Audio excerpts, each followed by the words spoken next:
This is Mixla Production.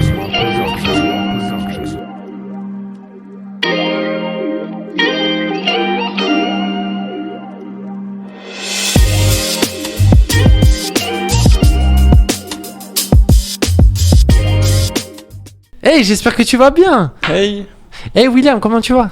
Bah écoutez, ça va super. Et toi? Mais moi ça va bien franchement. Aujourd'hui, tu sais, on va parler d'un sujet important. Lequel? Mais c'est pas nous qui vont le faire aujourd'hui. Il y a Ah ouais? des invités spéciaux, tu savais pas? Ah non, je savais pas. Ah bah. Tu sais, on va parler de quoi? Dis-moi. C'est un sujet tellement sensible et tabou pour les gens de chrétiens aujourd'hui. Donc écoutez bien, ça va être important. Ce sera en 2 parties. Ce sera sur c'est quoi la solitude. Yes. Mais c'est Et large, ça, la solitude. c'est un thème incroyable, les amis. Et si vous êtes prêts, partagez, likez, Commentez. abonnez-vous. Yes. Témoignez aussi de ce que c'est la solitude pour vous. Amen. N'hésitez vraiment pas. Aujourd'hui, il y a 4 nouvelles personnes. Il y aura Eric, il y aura Eva, Jonathan et Regina.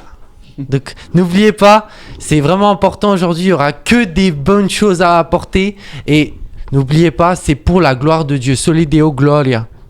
À Dieu seul la gloire. À la prochaine. Bye bye. Ciao, ciao. Hello, hello, bonsoir à tous. Ou bonjour, ça dépend à quelle heure tu regardes la vidéo. C'est Internet, les joies d'Internet. Alors, on est là pour vous présenter un podcast et on remercie pour cette opportunité qu'on nous donne. Donc, à seul Dieu soit la gloire, c'est le titre du podcast. Je vous le fais en français parce que mon latin est très mauvais, mais le titre est en latin normalement. Et bah, ce soir, on va vous parler, ou ce matin, on va vous parler de la solitude. C'est un thème qui peut être ultra tabou. C'est un thème qu'on n'aime pas trop aborder parce que bah il peut faire peur en fait, en réalité. Mais avant de rentrer dans le vif du sujet, ce qu'on va faire, c'est qu'on va se présenter. Donc moi, c'est Eric et je viens de l'église Home à Genève. Je vais laisser mes très chers amis et frères et sœurs se présenter également. Voilà, c'est le moment où les hommes, on aime être galants. Du coup, je vais laisser une femme se présenter. C'est quand ça nous arrange, hein, mais... Alors, qui veut commencer? Je m'appelle Eva et je viens de l'église CFTN et je suis très contente de participer à ce podcast. Alors moi je suis Regina, je viens des CFTN aussi et puis bah pareil, merci pour cette opportunité, je suis très contente d'être là. Et moi, bah, c'est Jonathan, mais on m'appelle aussi Jonah et je viens de l'église de Réveil à Genève. Nice. Donc moi, je suis très content de participer les amis avec vous. Je suis sûr qu'on va passer un bon moment. On va peut-être parler un peu de choses un peu négatives, mais vous inquiétez pas, on apportera des solutions. Et donc moi, j'aimerais vous parler de la solitude par rapport à comment je l'aperçois, parce que bah, de nos jours, on est ultra entouré. Voilà. Ici, dans mon salon, on est 7. Et c'est génial, et je suis vraiment béni, je suis heureux. Mais quand ces gens vont partir, comment je vais me sentir? Et peut-être que je vais me sentir seul. Parce qu'en réalité, c'est un peu ce qui arrive dans ce monde. Hein. On est entouré tout le temps. Même dans les transports en commun, c'est tout le temps, t'es bondé, enfin il y a tout le temps des gens autour de toi. Et finalement, des fois, quand t'es du coup seul, tu ressens quelque chose de lourd dans l'aspect de la solitude. Et moi, j'ai un exemple qui me vient en tête avec un ami à l'époque, une époque où j'étais jeune. C'est arrivé, il y avait pas encore Internet. Hein. Non, mais j'avais un pote qui aimait trop le uni-hockey, donc je pense que vous en avez tous fait à l'école. Peut-être pas Non, toi, pas Jonah, moi. parce que toi, t'es français. Il devait la placer, celle-là. Mais Dieu m'a donné un cœur pour Genève. Amen. Mais du coup, on faisait du uni-hockey à l'école. Et en fait, j'avais un pote qui fait trop le uni-hockey, le hockey sur glace et tout. Et nous, on aimait tous le foot. Et genre, lui, il se sentait seul parce que il rentrait pas dans le moule. Il était genre là, ouais, mais moi, le foot, c'est un peu un sport de femmelette, j'aime pas ça. Dès qu'il y a un contact, vous pleurez. Mais il faisait semblant d'aimer le foot pour pouvoir rentrer dans le truc, parce que sinon il se sentait ultra seul. Et du coup je trouve ça assez violent en fait. Mais je me demande comment est-ce qu'on peut gérer cette solitude. Alors en étant ado c'est encore plus compliqué, mais par exemple là aujourd'hui, toi Jonah, je sais pas si t'as un exemple d'un moment où tu pourrais te sentir seul, que ce soit peut-être dans ta jeunesse, enfin t'es encore jeune, mais quand t'étais plus Merci. jeune ou aujourd'hui même, parce qu'on peut se sentir seul aussi en étant adulte. Ouais, c'est vrai, et c'est vrai que c'est un thème en fait qui nous touche tous. De différentes façons, mais je pense que tout le monde est concerné par ce thème, par la solitude, à un moment ou à un autre dans notre vie. Et ce qui va faire la différence, c'est comment on va le vivre, comme tu l'as dit, et qu'est-ce qu'on va aussi mettre en place, qu'est-ce qu'on va faire pour sortir de cette étape. Mais oui, bah, plusieurs fois dans ma jeunesse, à l'époque, vous savez, il y a longtemps, il y a fort longtemps. Quand tu faisais des clips de rap avec des motocross. Ouais. Avec le survêt du Real, sacoche. Non, vous avez vu, j'ai gardé la casquette, il y a encore des restes. Hein. C'est pas parce qu'on vient à Jésus qu'on devient totalement avec une différente personne. Oui, la Bible dit on est une nouvelle créature, mais on reste qui on est, comme Dieu nous a fait. Et puis je crois qu'on n'a pas besoin de jouer des rôles avec Jésus. Et oui, il y a des choses qui changent, mais il y a des choses, bah voilà, il nous a créés comme ça et on n'a pas besoin de rentrer dans un moule ou dans quelque chose pour lui plaire parce qu'il nous aime comme il nous a fait. Mais oui, à plusieurs moments, j'ai pu me sentir seul dans ma jeunesse. Je pense premièrement parce que j'avais pas l'intimité que j'ai aujourd'hui avec Dieu. Du coup, je crois qu'il y a vraiment un vide dans le cœur de chaque être humain et qui peut être comblé que par Dieu. Et c'est d'ailleurs pour ça qu'il nous a créés. Il nous a créés pour être en relation avec lui, et ensuite être en relation les uns avec les autres. Il a dit, il n'est pas bon que l'homme soit seul. Je pense que vous allez aussi le ressortir dans vos passages. C'est le verset clé du thème. Mais il nous a créés tout d'abord pour ça. Donc je pense que c'est la première chose. Voilà. Et la deuxième, bah, aujourd'hui, à l'heure actuelle, à 28 ans, du haut de mes 28 ans, je pense que bah ouais, le temps avance et puis bah j'ai aussi envie de me marier, enfin de rencontrer quelqu'un, tout ça. Et ça c'est fait... pas un appel les filles, mais je vous dis c'est un homme à marier. Hein. Merci. Comment t'es gêné pendant un podcast? Non, mais voilà, bah ça fait 4 ans et puis on va dire que c'est à travers une grosse séparation que vraiment j'ai abandonné ma vie à Jésus. Et s'il serait pas venu me chercher, je sais pas comment j'aurais fini vraiment. Et donc là, c'était vraiment un moment où je me sentais vraiment seul parce que, vous savez, dans ces moments-là, vous voyez plus les bénédictions que Dieu met autour de vous, vous voyez plus les personnes qui met autour de vous, vous voyez plus... En fait, vous n'êtes pas seul, mais vous pensez que vous êtes seul. Et vraiment, dans ces moments-là, justement, bah, c'est vraiment très sombre, mais vous savez pas comment vous en sortir. Et là, je peux vraiment dire que c'est Jésus qui est venu me tendre la main, qui m'a aidé, mais j'ai aussi fait le choix de lui abandonner ma vie, de le suivre.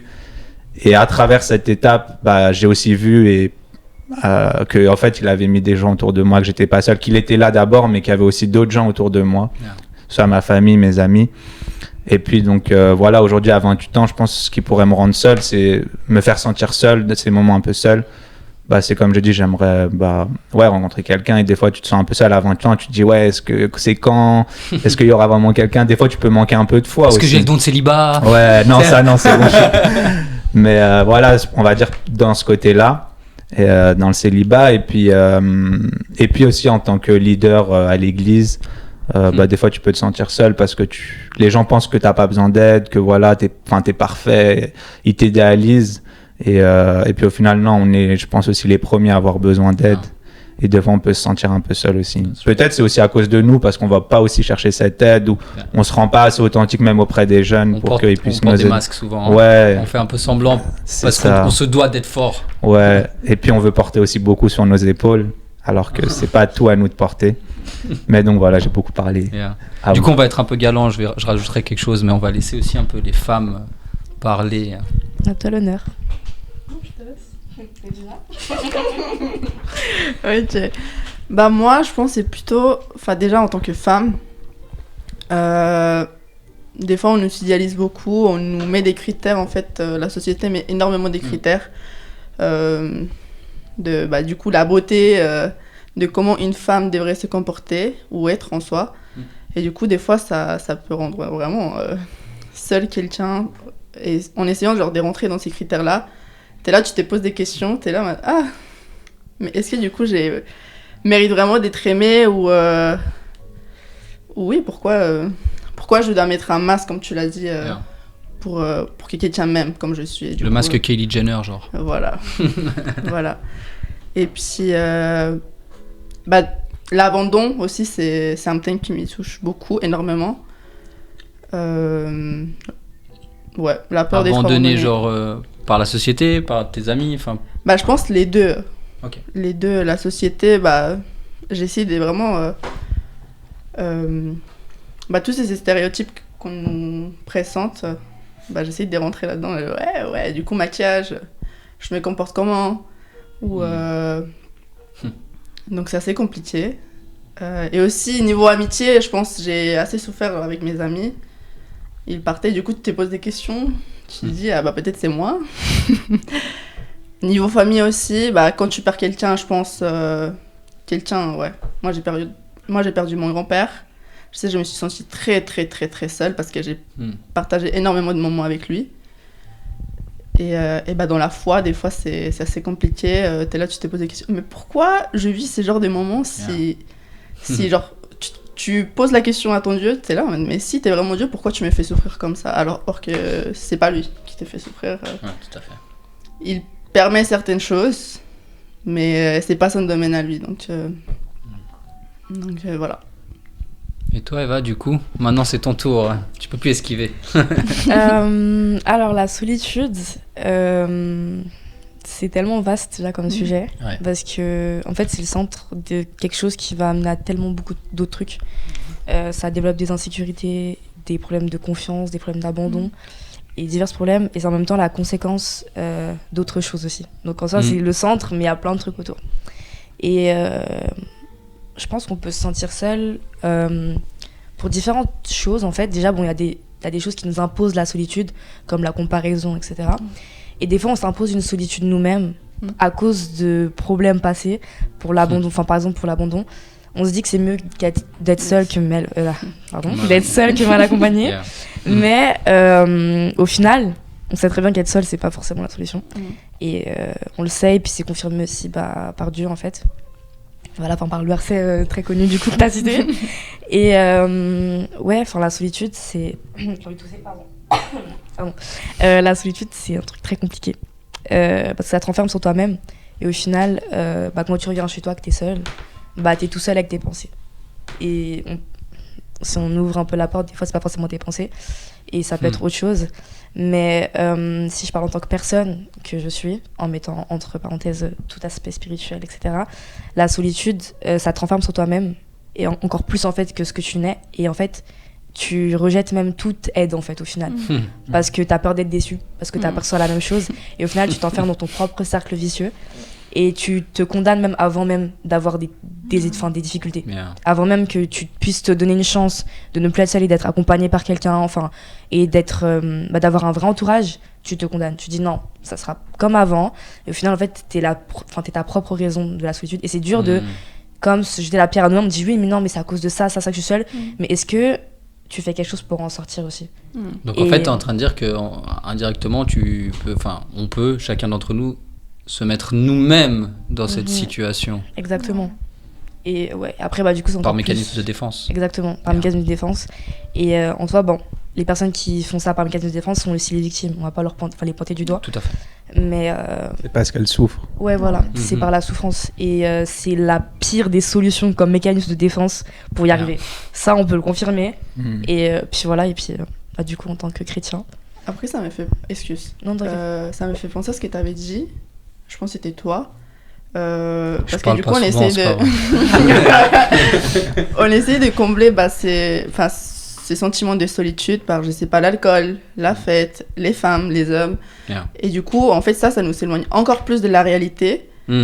Et genre, c'est comme les troupeaux des brebis. Genre, c'est quand tu t'éloignes, quand tu es toute seule que tu te fais attaquer le plus. Donc ouais.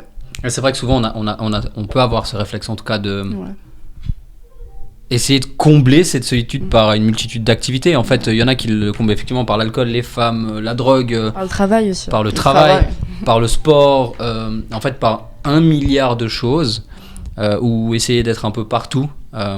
Et en fait, comme tu le disais, Jonah, je trouve intéressant, c'est qu'en fait même on peut essayer de combler notre solitude en essayant d'aider tout le monde. C'est super paradoxal en fait, parce qu'en fait on veut se donner une valeur en fait, qu'en fait nous-mêmes on estime ne pas avoir le droit d'avoir cette valeur-là. On dit non mais je suis pas digne, ou je mérite pas, ou je suis pas capable. Alors genre mais il faut que je me prouve à moi-même que je le suis. Mais en fait ça nous enferme encore plus dans cette solitude. Et je sais qu'en tant que chrétien du coup, moi c'est quelque chose que j'ai beaucoup vécu et que je vis encore parfois.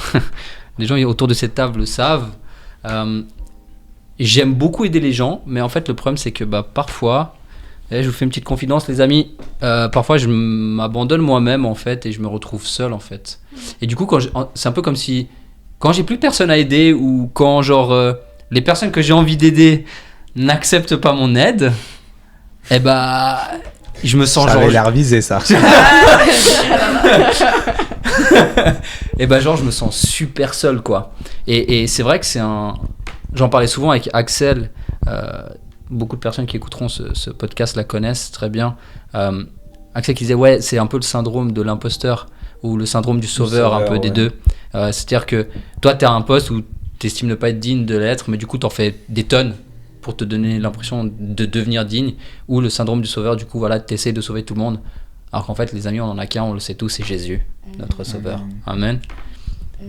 Et c'est juste ce que tu dis parce que bah, moi, ça me parle aussi dans ma situation où en fait, tu vas faire tellement de choses que c'est quand tu vas t'arrêter que tu te rends compte que bah, ton âme, elle souffre encore et que le travail, en fait, des fois, pour chacun, le processus pour chacun selon ce qu'on vit, il est différent.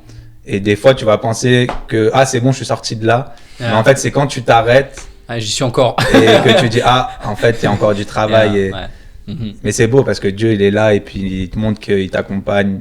C'est comme s'il allume la lampe de poche lui-même et il dit hey, il y a encore ça, je veux pas que tu souffres, mais je vais venir t'aider, on va le faire ensemble. Et juste un dernier petit truc aussi sur la solitude. Je pense que en fait dans la transition, quand on va dire on se sent seul aussi dans le monde en général à cause de diverses choses dans la société, et quand on entre avec Jésus et qu'on entre dans une église, etc., souvent on a comme aussi une idéalisation de qu'est-ce qu'elle va être notre vie avec Christ, et sur le fait que avec Christ on va jamais être seul, qu'avec quand on connaît Dieu, c'est bon, genre on est tiré d'affaire. Tout va être parfait. Spoiler alerte, non. Voilà, je suis désolée, non, pas du tout.